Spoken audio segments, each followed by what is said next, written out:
This guy is John Wesley Powell, and he was born on March 24th of 1834 in Mount Morris, New York. His dad was a poor Christian evangelist who just couldn't seem to keep a job down. And then he just immigrated to the States just 3 years prior to his birth. After his birth, though, his family bounced around from place to place, and they moved westward to Ohio. And then for a short time, they lived in Wisconsin, but they finally settled down in Boone County, Illinois. In his teenage years, he started to develop a very strong sense of adventure that he just couldn't seem to get over. By the age of 21, he spent 4 months walking across Wisconsin, and the next year he decided to take a small boat from central Minnesota and row it all the way to the sea. Then the next year, he traveled to Pittsburgh so he could once again explore a river by rowing.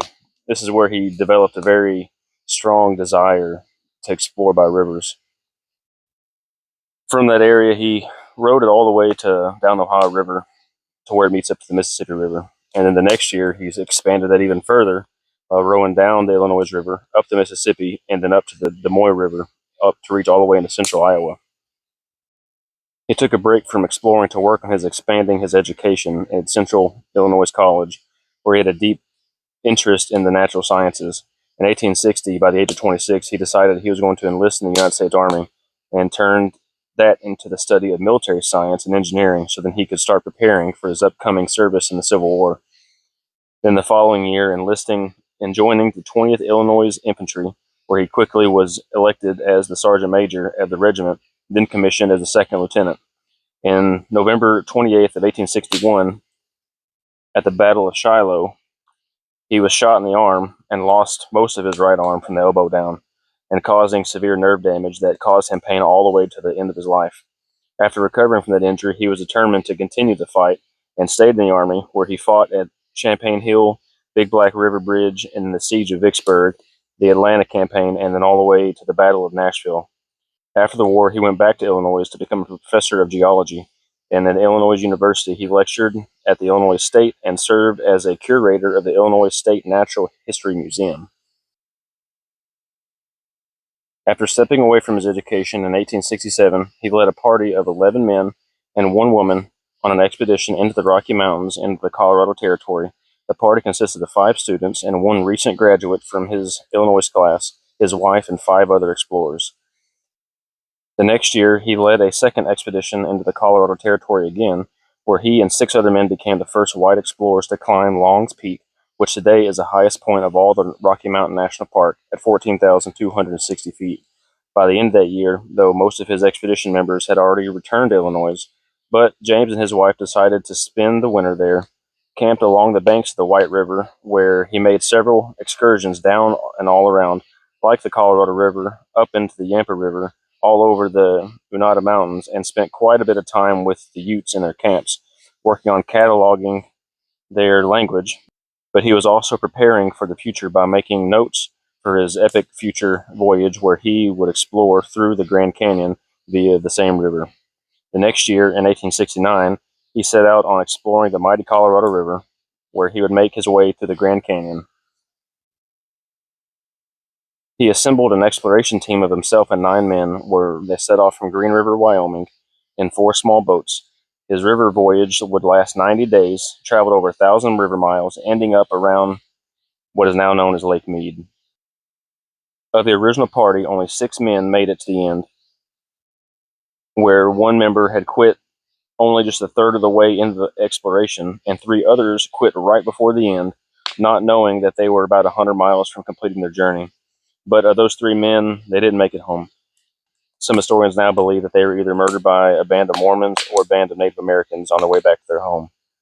Because of the success of this exploration, when he returned, Congress awarded him $12,000, which is roughly $300,000 today, annually to go back and complete a survey of the Colorado River and all of its tributaries. In 1870, at the age of 35, he went back into the Colorado Territory, where he aimed to scout the routes and locations of the resupplies of the upcoming Second River exploration.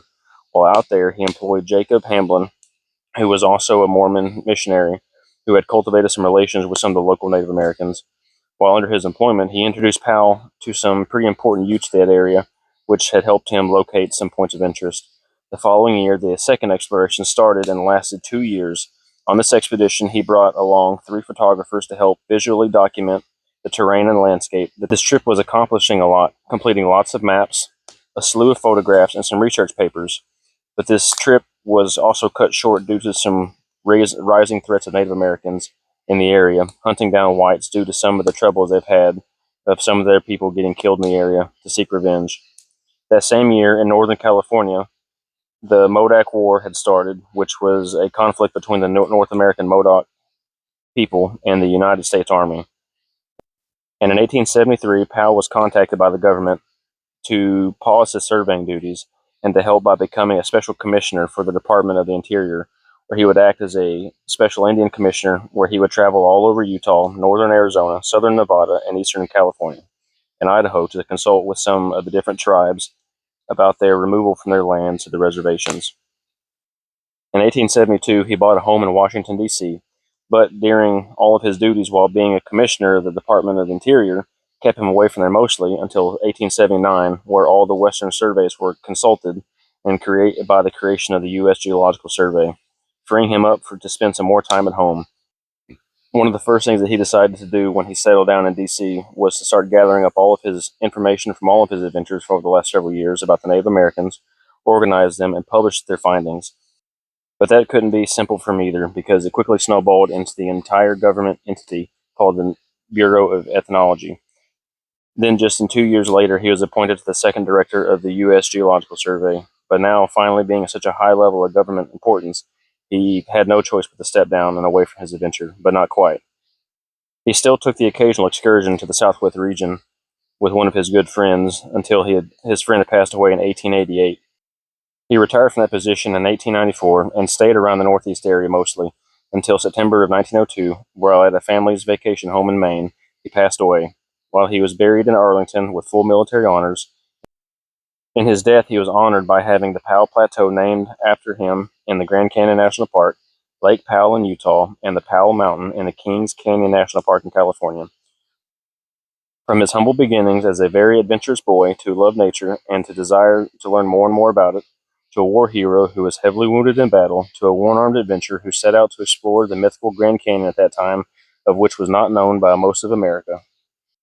Never letting his disability stand in his way, he is the father of what is today the modern-day surveying and a huge contributor to the studies and the recorded history of many Native American cultures. You can visit his monument today on the south rim of the Grand Canyon, a memorial for the men who dared to die of it in the great unknown. It was finished in 1915 and is the largest monument in the entire park. And at Green River, Utah, you can visit a museum that has several exhibits and things involving his expeditions and a statue of him outside.